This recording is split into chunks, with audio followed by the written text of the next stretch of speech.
Hi, everyone. It is really exciting to join you and give you a little bit of an update on what population education is doing to serve our organization's mission.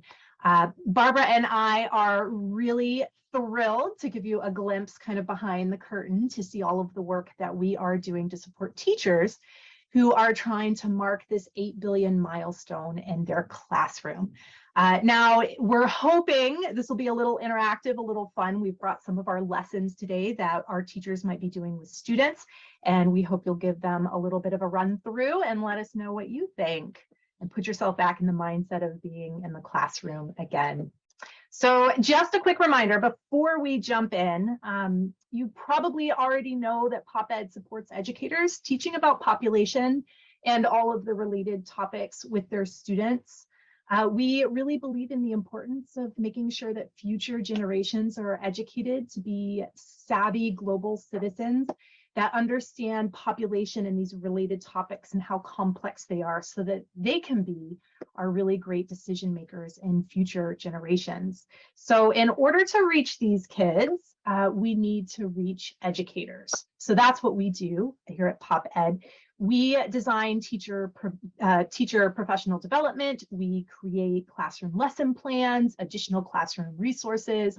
Since COVID started, we've also been doing a ton of virtual and digital supports for teachers because the landscape of teaching has changed quite a bit in the last couple of years.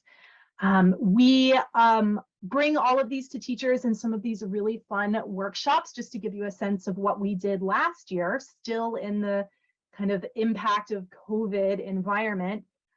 We're looking at several hundred workshops in the US and Canada. We've actually had a couple even around the world in the last couple months.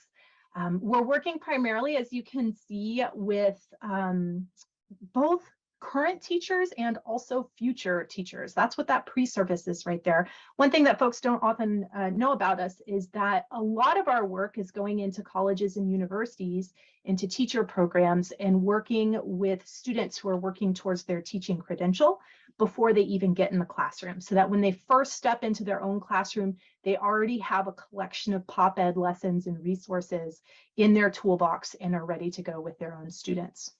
So to give you a sense of what we are going to do today, I have gathered a handful of lessons and other resources that we think are particularly great for marking this 8 billion milestone with students in the classroom. I thought that we would start first with a really popular lesson called Population Circle, which is just going to look at numbers in an engaging way. We'll explore our student video competition, which is so wildly popular internationally. And then we'll take a look at a couple of lessons and have a chance to do some together using one of our new digital tools so that you'll have a chance to interact too, no matter where you are in the world. So let's start with our very first lesson, Population Circle. In this lesson, we want to take a look at how population is changing over time. And we also recognize that looking at raw numbers is not every student's favorite thing to do when it comes to learning. So if we're going to be taking a look at really big numbers and we're going to be taking a look at really big data sets, we want to make it somehow engaging or physical with our students. And so we do that by acting out the numbers in this lesson. So what I want you to imagine right now is that we have a giant circle on the ground, and this circle is going to represent our planet. Now, each of us are going to have the chance to step into that circle. And when we step into the circle, it's going to represent 250 million people being added to our global population. So each individual person in our circle will represent 250 million people. Now, we're going to be traveling through a specific time period from the year 1525 all the way through the present and up to the year 2025, so 500 years. And we're going to be using the latest population data from the UN Population Prospects that was just published, gosh, a couple months ago this summer. And in order to move through time, we are going to count together from 1 to 100. So we're going to start off with 0 being the year 1525. And then when we all count to 1, we're going to move forward 5 years to the year 1530. When we count 2, we're going to be moving forward another 5 years to the year 1535. 3, 1540, if I'm getting that all right in my head. It can be confusing, lots of numbers to work with, but I promise it's going to work out in the end. So the one part that we can't do together, unfortunately, is that usually my next step would be to pass out a counting card to everybody who's here with us in this webinar. And your counting card has a big number on it and then also a year that that number represents. So for example, Isabel has the number 0, which means she is going to start off our activity inside the circle. And that's going to represent 250 million people inside the circle before we even start counting. Raphael has a card with a number 77 on it. And that means when we count up to the number 77, he's going to step into the circle, representing an additional 250 million people added to our planetary total in the year 1910. So I'm going to set this up for us digitally. You'll have to imagine that our circle is on the ground in front of us. And in the year 1525, we have about 500,000 people on our planet. So we have 2 students standing in the center of our circle. Okay, I think we're ready to start counting. Before we do, in the chat, I will encourage everyone to take a guess. At what point do you think the next student is going to step into the circle? What number do you think we're going to be counting? So do you think the next student will step in at the number 5? Or when we reach the number 10, another student will step into the circle, or 15. So take a guess right now in the chat. Just type in a number for where you think the next student will step into the circle. And remember, we're only counting up to 100 together. And while folks think about that and think about what their number might be, don't be afraid. Yes, good guessing. I love it. Put yourself out there. All right, so wherever you are, I know everybody's on mute right now, so I can't hear anybody, and it sounds like we're all in a big black box together. What I'd love it if you could do is be brave enough to count out loud with me. And we're going to start off at 1. Okay, y'all ready to keep counting? 2, 3, 4, 5, 6, 7, 8, 9, 10, 11, 12, 13, 14, 15, 16, 17, 18, 19, 20, 21, 22, 24, 25, 26, 27, 28, 29, 30, 31, 32, 33, 34, 35, 36, 37, 38, 39, 40, 41, 42, 43, 44, whoa, 45. We are in the year 1750, and we have finally added 250 more people to our population. That was a long time. It took us 225 years to double our population from the beginning of this data set. We did have a couple of really close guesses, and it seems like this may be a surprise to a lot of you as well, because I saw there were a lot of guesses that were quite a bit less than 45. If you want to guess where the next person steps in, you're welcome to do so. Let's start counting again. So 46, 47, 48, 49, 50, 51, 52, 53, 54, 55, 56, 57, 58, 59. Just as a side note, we're at about 1 billion people right now. 60, 61, 62, 63, 64, 65, 66, 67, 68, 69, 70, 71, 72, 73, 74, 75, 76, 77, 78, 79, 80. We've just reached about 2 billion people. So we're talking about doubling from 1 billion. It took us about 120 years. Just so you know, take a moment right now and imagine you're an actual physical person in one of these smiley face dots. Think about how much space you might have, if you'd be able to put your elbows out comfortably, or if you'd be able to stick your fingers all the way out to the side comfortably. All right, let's keep going. 81, 82, 83, 84, 85, 86, 87, 88, 89, 90. We're around 4 billion. Our doubling time is shrunk. We're now around 50 years. 91, 92, 93, 94, 95, 96, 97, 98, 99, 100. All right, you'll notice we have made it to the end of our data set. The year is 2025. We have 8 billion students inside the circle, or at least 8 billion people represented by students inside the circle. And absolutely, Jen, things are getting a little crowded. Yes, perfect. So here is a way that we can take data that can be incredibly dry for students and turn it into something physical, visceral, so that they not only see, but they can experience the accelerated rate of population growth, and they can actually feel it. So we'll go from here to talking to students a little bit about their observations and how the data has changed over time. We'll talk a little bit about how it feels to be crammed into that circle with all of their favorite stinky classmates, and also thinking a little bit about what kinds of challenges and advantages to having such a crowded world and a quickly growing world are there that we can think of. So everyone, that's our first lesson, Pop Circle, to mark our 8 billion milestone. And I want to turn things over to Barbara for our next resource. Awesome. Thanks so much, Laura. That was a lot of fun. So I am going to share my screen, and here we go. All right, so I am going to share with everyone our amazing World of 8 Billion student video contest.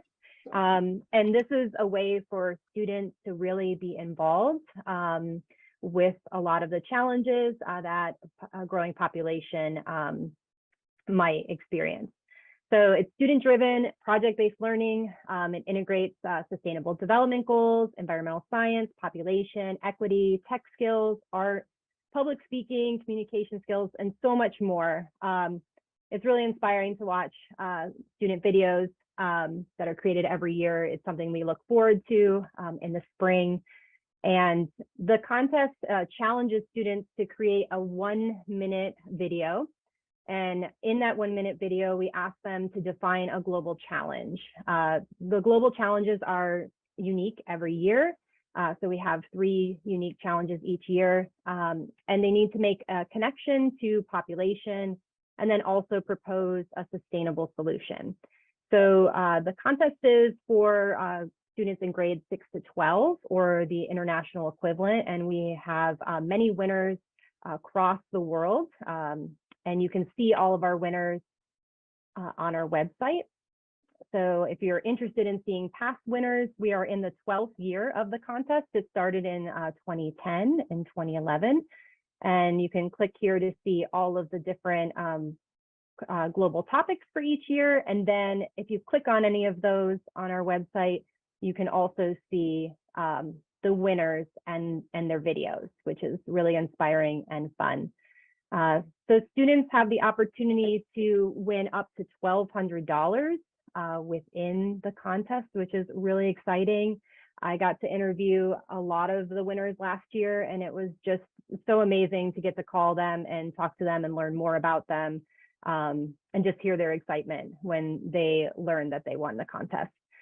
And I thought it might be fun for you to see a past winner. So this was a winner from our 2020, 2021 competition, and I thought it would be nice to see a video from a winning student. So here we go.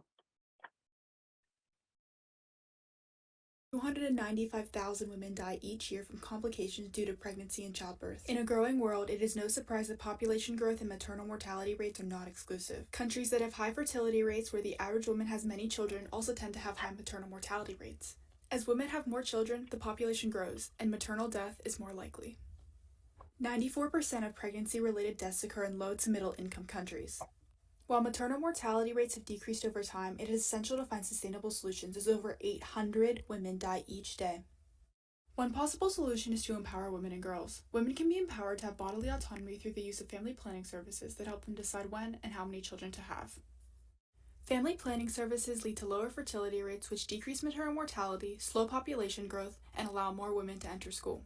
The second prong of women empowerment is education. Higher levels of education are associated with decreased rates of maternal mortality. By empowering women through education and family planning programs, we can decrease maternal mortality and make the global population sustainable. Okay, so there's so many more videos on the World of 8 website. If you're interested in diving deeper and watching some more, I just always find them inspiring when I need a little pick-me-up on any day. And the other big thing for this year is that we have revamped the entire website. So our contest was the World of 7 billion for the previous 11 years. So our website is brand new this year, which is incredibly exciting. And there are a lot of great resources for students and for teachers on the website. So I'm going to share some of those with you today. So before I get into that, I wanted to share some background stats of just how popular the contest has been. So in 2010, 2011, we had 619 videos in the first year. And it was actually going to be a one-off contest for that year. And teachers loved it so much that we brought it back. And now in its 12th year, we have had 23,000 videos total, over 23,000 videos submitted by students. Last year, you can see some of the stats. We had a little bit more high school students submit than middle school, and over 4,000 students total participated in the contest. So a lot of great videos coming in each year. And then for this year, our global topics are climate change, gender equality, and waste. And for students and for educators, we've created research backgrounders where they can learn more about each of the 3 topics. So if I click on any of these, students would get an overview of the topic. And then if you scroll down, there are subtopics or more narrow topics that students can explore to create their 1-minute videos. So for gender equality, they might want to dive deeper into girls' education. And if they click on that tile, they can see some additional research as well that will kind of set them up for their video. And then another big thing that we have created this year to support teachers and students is a video project organizer, which gives teachers and students a step-by-step guide for the contest. And they can fill everything out. It has everything they would need to get started in the contest with an interactive digital notebook. So they can actually navigate through the different stages of research, making that population connection, developing their solutions, and everything within this interactive notebook. And they can answer and put all of their information into the notebook. And then by the time they have filmed and edited their video, they then know how to actually submit their video by the deadline. So this is a great way for students to be organized and finish the project. And then finally, we have a lot of additional resources on the website, and something that teachers really appreciate. We have lesson plans to help support them with the contest itself. So there's a contest lesson plan to kick off the contest in the classroom.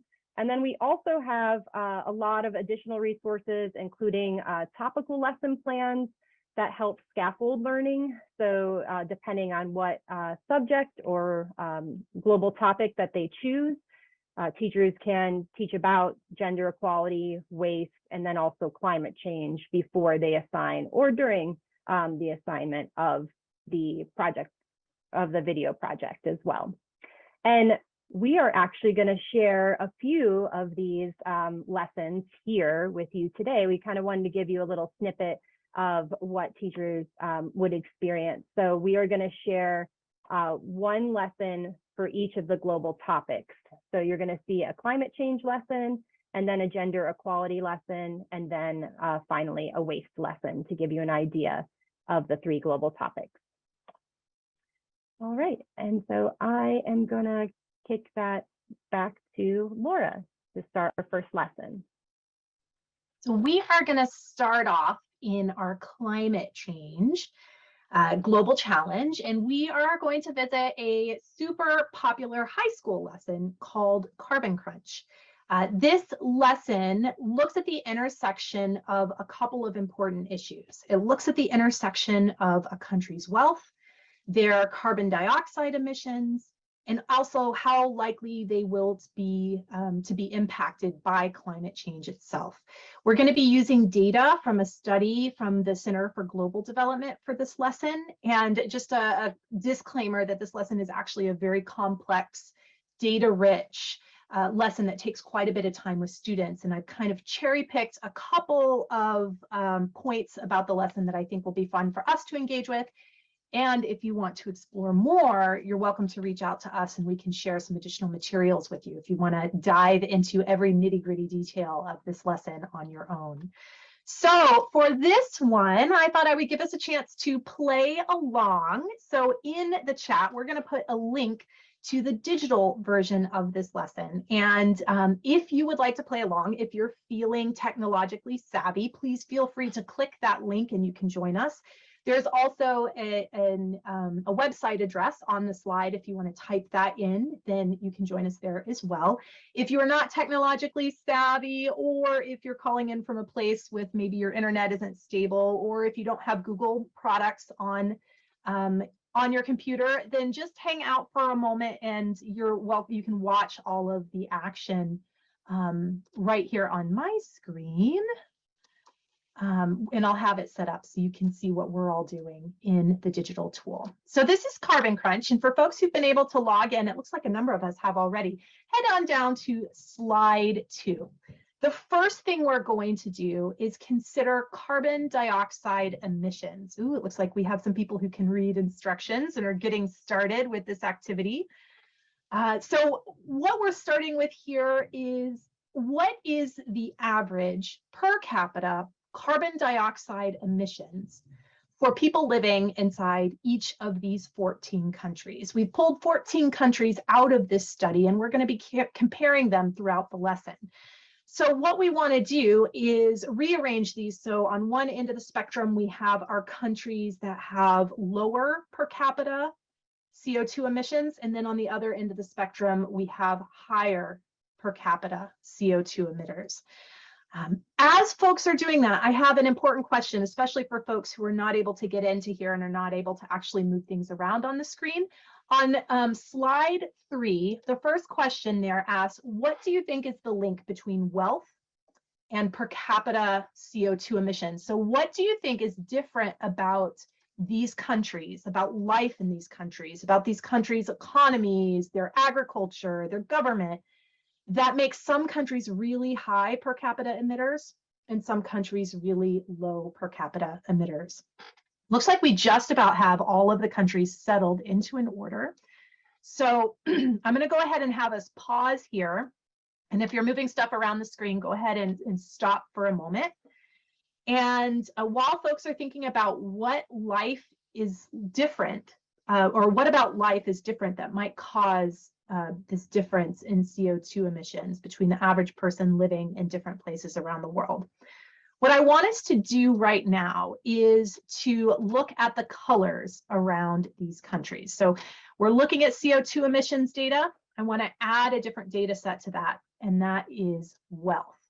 So each of these colors on these countries represents the country's wealth as defined by the World Bank. So the green countries are our highest income nation.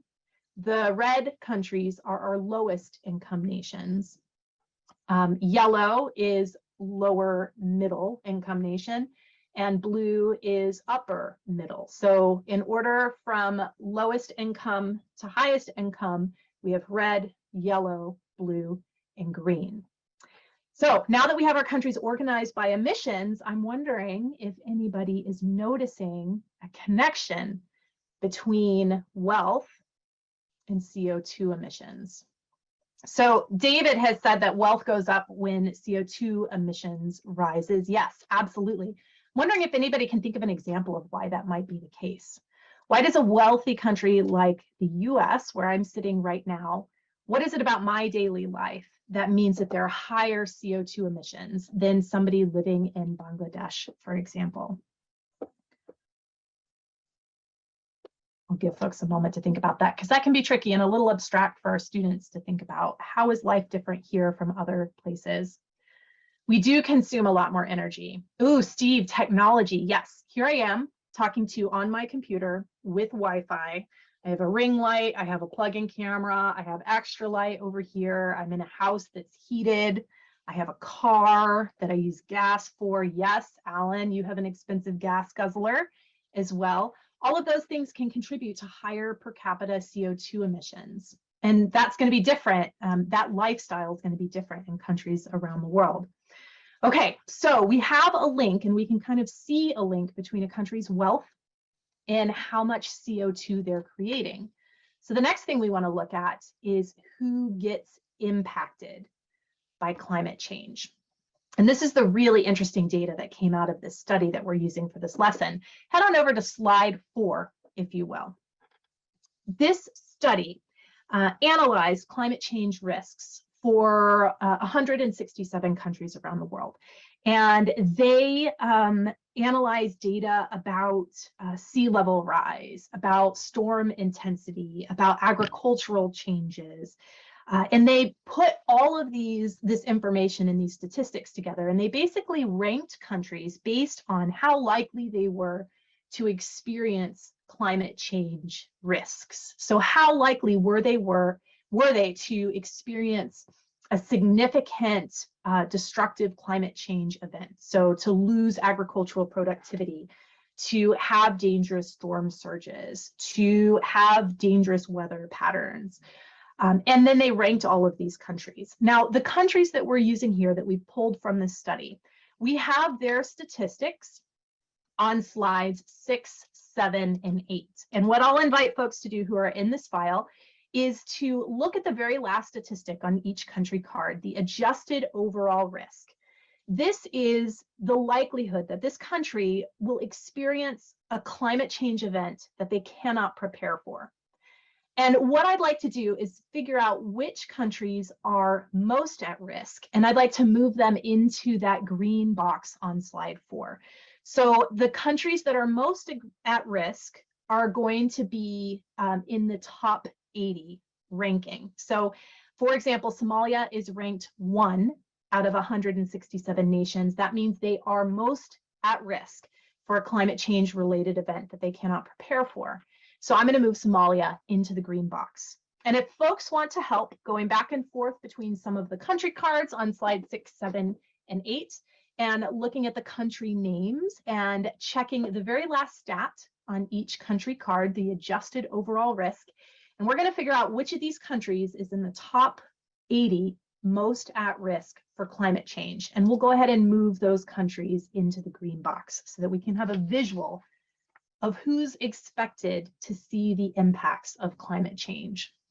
So we have Somalia, we have Malawi, we have Bangladesh, we have India, we have Haiti, we have China, we have, Nicaragua somehow got deleted, which somehow happens, because I think we should see Nicaragua over here. I'm gonna actually, nope, never mind. And then we have Kenya is our last one. Perfect. I'll ask us also on slide 4 to take a step back and just notice if you think there is a connection between wealth and who is impacted by climate change. So remember, wealth is the colors of each country. And green and blue are our higher income nations. Yellow and red are our lower income nations. See if you can see a connection there between wealth and who's going to be impacted by climate change. And also on slide 4, see if there's a connection between wealth and who is creating the highest per capita carbon emissions. Exactly, David. So in the chat, David has pointed out, which is kind of the big aha moment for our students. It seems like the countries that are contributing less to climate change are the ones that are impacted more. The countries that are contributing more to climate change are the ones that are more able to adapt and to that are more resilient for some of these climate change impacts. And you can actually see that on slide 5. I've kind of organized our countries in order of who is most at risk for seeing climate change impacts to who's least at risk to seeing climate change impacts. And then on slide 5, that line that runs behind them represents their per capita CO2 emissions. So our last step for this lesson would be to think with students about some of the questions of inequality, of fairness, thinking about who's responsible for adjusting and coping to the new climate reality, and thinking about what different nations can do based on their wealth level to not only support their own citizens within their borders, but also to help their neighbors and other countries around the world prepare for the impacts of climate change. Whew, that was a lot, and I know we have glossed over a ton, and there are probably a lot of questions about this particular lesson. In the interest of time, I wanted to just give you a quick teaser on it. So you are welcome to follow up with either Barbara or myself if you have additional questions or if you want to explore more. And we'll also keep this link live. So if you want to play around in this digital file and explore and play and see a little bit what it's like for students using some of the pop ed resources, especially after COVID, or it's not really after COVID, but after the onset of COVID, then feel free to play around. It is a really fun and neat learning device for when we're all in a virtual space like we are today. And with that, I'm going to hand things back over to Barbara.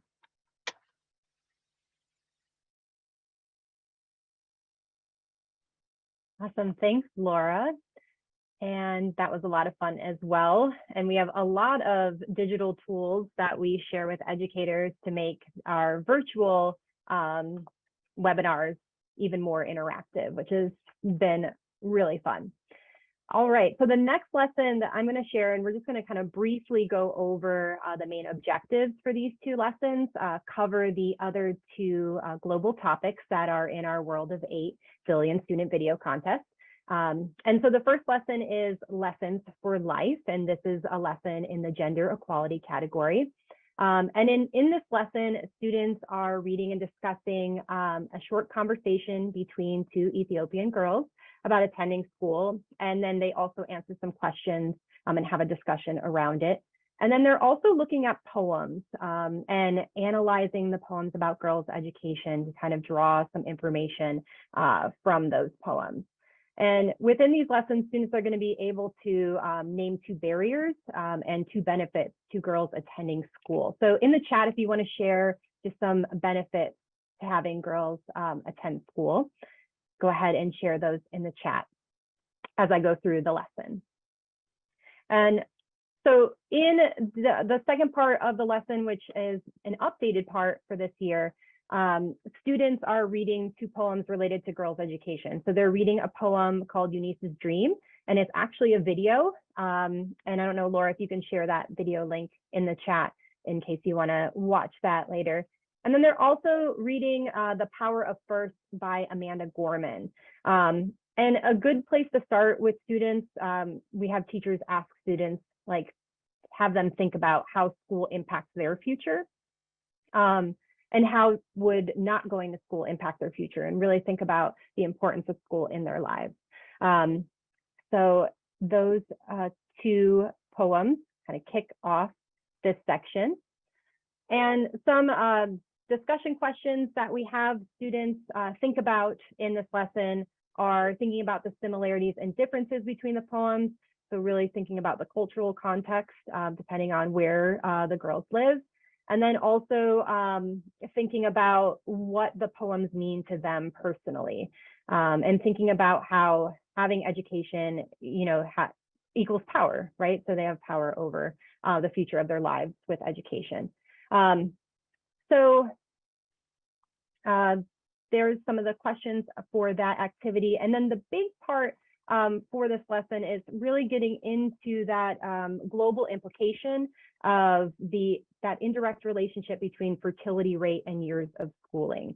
One of the key concepts here is having equal education for girls is a key to having a country's development and also a stable population growth.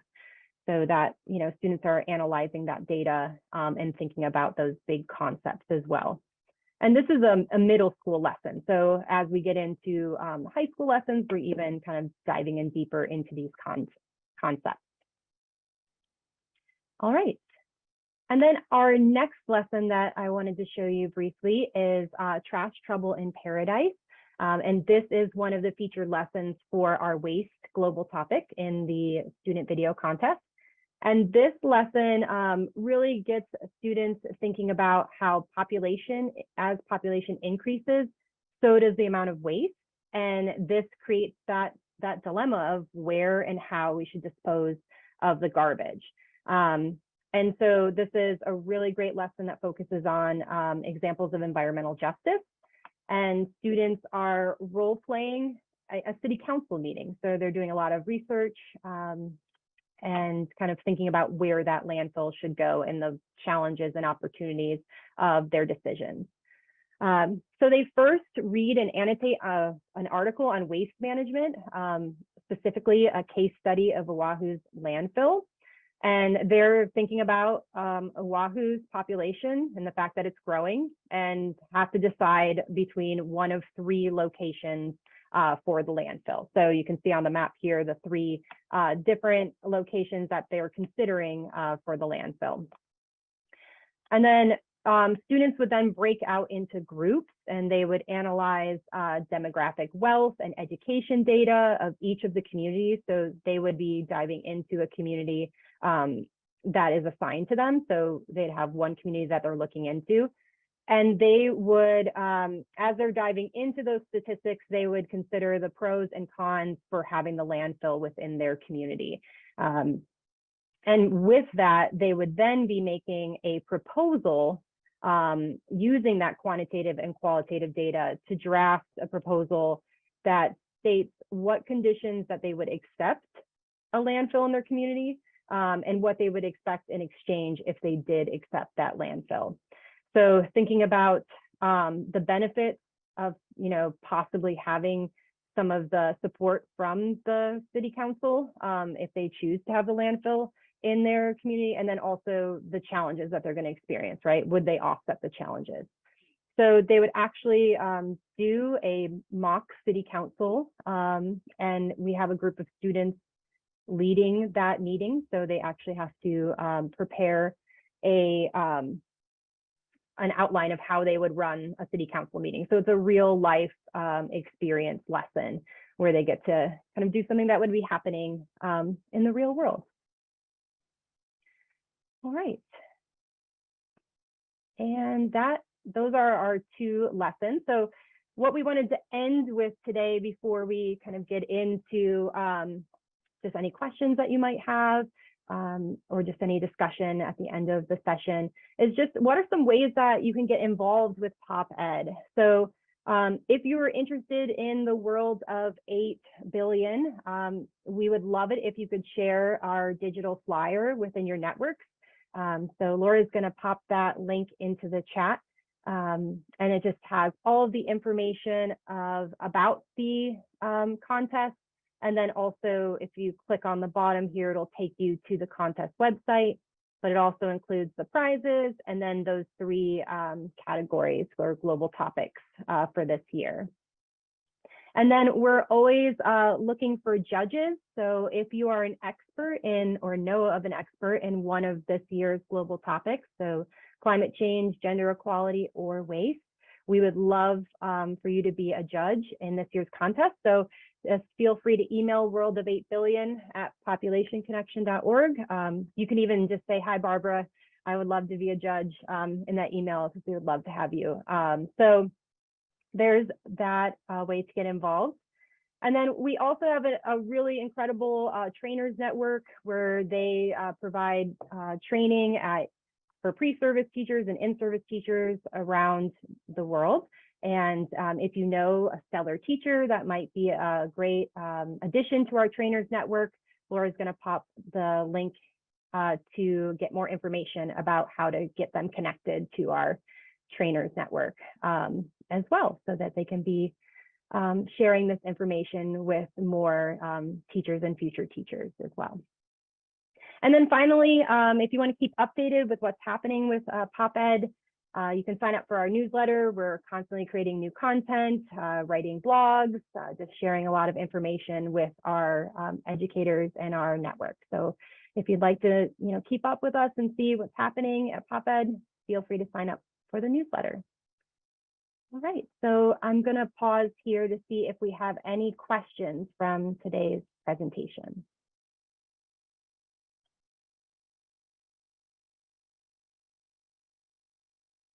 Hi, wow, thank you so much for sharing all the great work that is going on with population education. I know I'm not alone when I say it's inspiring to hear how well you're preparing the next generation to think very critically about how population dynamics interconnect with various social, environmental, and economic issues. We do have just about a little over 10 minutes to answer a few questions. Any questions we do not get to during the Q&A session today, we will provide written answers to and share in a follow-up email. You all shared a lot of great links as well, and those will also be shared after the event. So no worries, we will have all of these resources available to you all. So first question, are you only able to provide workshops, webinars, lesson plans to schools that can afford it? Are there resources you would provide to low-income schools? That is a really great question. The majority of the workshops that we do are free of charge for the participants that are involved in it. There is not a single cost associated with hosting a speaker at their facility, for the time spent preparing and sharing materials, and also not a charge for the actual materials that participants receive and take home with them, and then are able to keep for the duration of their teaching career. The one exception to that is some of our in-service programming, where we have a really nominal fee that just basically covers some materials. And that's if we be going into a school district which may already have funding to present to teachers for one of their events. And often we do a little, the fee is negotiable, I will say, because we don't want the money to be a barrier to teachers having the opportunity to experience and take home some of the resources that we have and offer that we're able to provide. Thank you for elaborating. It's good to know these are great lesson plans, and good to know that so many students are able to access them. The next question, what are some of the most popular PopEd activities? Might need them. No, you need a moment to think about this one.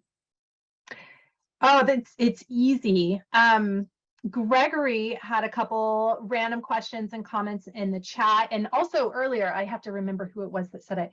We have a really fun lesson on carrying capacity for upper elementary and middle schoolers that has students pretending to be panthers, trying to survive in a wild habitat with all sorts of creatures in the habitat with them. And the goal is to explore predator-prey relationships, dynamics in an ecosystem, and then ultimately to figure out how to calculate carrying capacity for these panthers, which is a skill that can then get applied to other species in other environments, for example, people. Another really fun one that I'll mention is a lesson called Mining for Chocolate, which looks at the human impacts on the environment from a mining operation.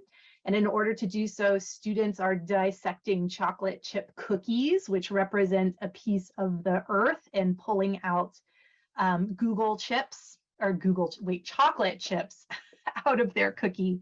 One of the points of that, Gregory, is for thinking about how we value environmental services. that might be impacted by a mining operation. So it's easy to put a value on the minerals or ores that we're pulling out of the ground. It's a lot more difficult to put a value on things like habitat for animals or other ecosystem services.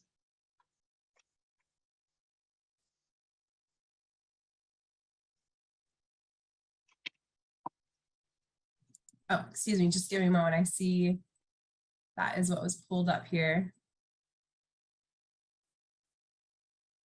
All right, so leading into the next question, sort of relates to some of your popular lesson plans. Is there a specific grade or age group where your lesson plans are more popular?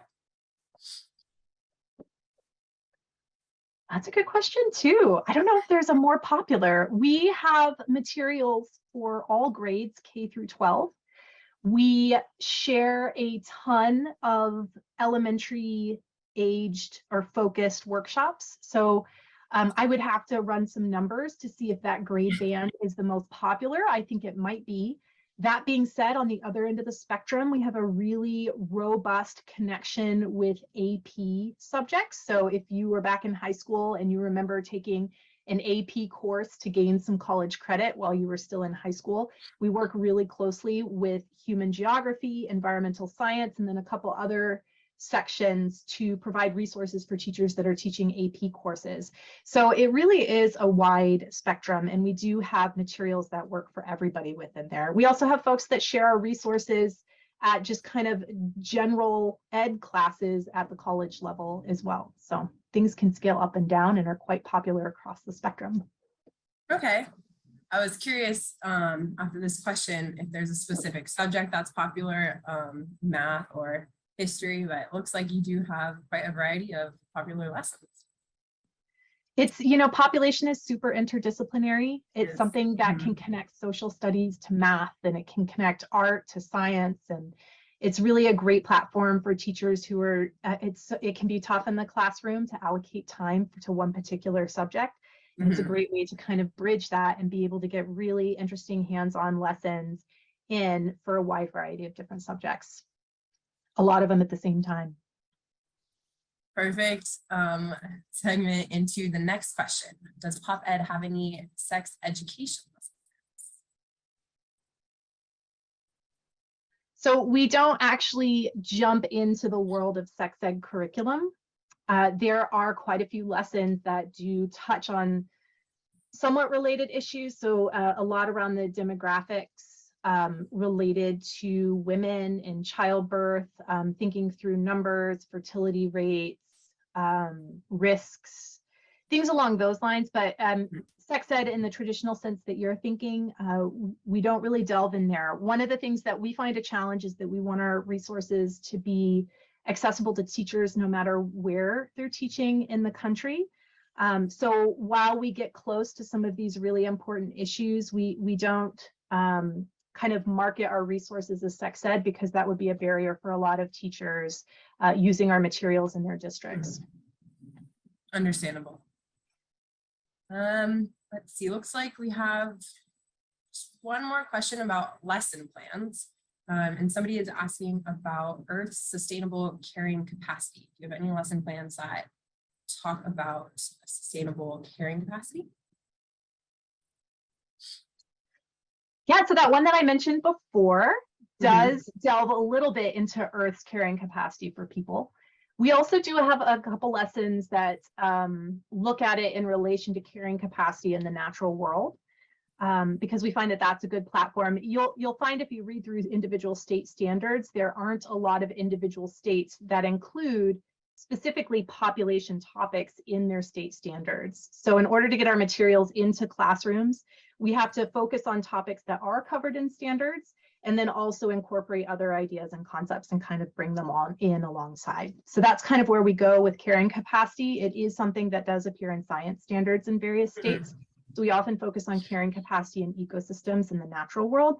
And then as an aside or as a discussion point or as a second part, we'll bring in the conversation of carrying capacity for people. Okay, thank you for elaborating. And it looks like we just have a question that was dropped in the chat box from Adam. Could the topic of education itself be a topic or focused in the future, certainly for girls, but also how could education affect the growth rate and other problems? It's a big one. Yeah, certainly there's a link between the education of girls in particular and other demographic concerns that we care about in this community. We do have some lessons that address that, especially at the high school level. And that's, I don't know, I guess it would be a question for member relations if that would be a topic for a future webinar conversation. Very true. Looks like we have more questions dropping in the chat. Let's see. I'm wondering if you have a program like a PowerPoint that could be presented for one of their meetings and then posted on the website for members to just simply bring up and use for their own education. I know the website has a lot of resources. You know, our resources are really focused on individual lesson plans, on individual classroom tools or implementation of these resources in a classroom setting. So I'd have to think about that a little bit, but my guess is that between the various departments within Population Connection, it might be that we can find the resources that you're looking for to share with Oregon's Climate Change Coalition. And I know we also have not on our population education website, I know there are a few PowerPoints under our population studies for higher education program. I know there's sets of slides available there. We can also post that resource in the follow-up email that we will share. Looks like the next question is actually about the student video contest. How do you decide on the video topics each year? Can everyone hear me? Okay. Can you hear me? Okay, great. So it's actually, we do several things. So we look at previous topics that have happened, and then we also think about what's happening currently. And then finally, we also look at data from our past surveys. So every year we survey our educators and then also students and ask them what topics they're interested in and what they want to see in the contest to make sure that we are providing them with resources and challenges for things that they really care about as well. Great. So that just about brings us to the hour. Making sure I see, just looking at the kind feedback that you're receiving in the chat box. But we are at our time limit. And a big thank you to Laura and Barbara for this engaging presentation today. It was very fun to play along in those lesson plans. I could see why the students are so engaged, and it was great to hear the updates on the student video contest. As I said, we will follow up with the recording of this presentation and other resources in the next few days. Population Connection is continuing to mark the 8 billion milestone with another speaking event next week. We will be hosting youth activists based in Nepal to learn how their organization is improving the status of sexual and reproductive health for young people in their community. So be on the lookout for the invite to register for that event as well. And with that, thank you so much, Pop Ed, for joining us today. And I'm glad everyone could join us and get to meet the team. Thanks all. Thank you. This was Thank so you, fun. everyone.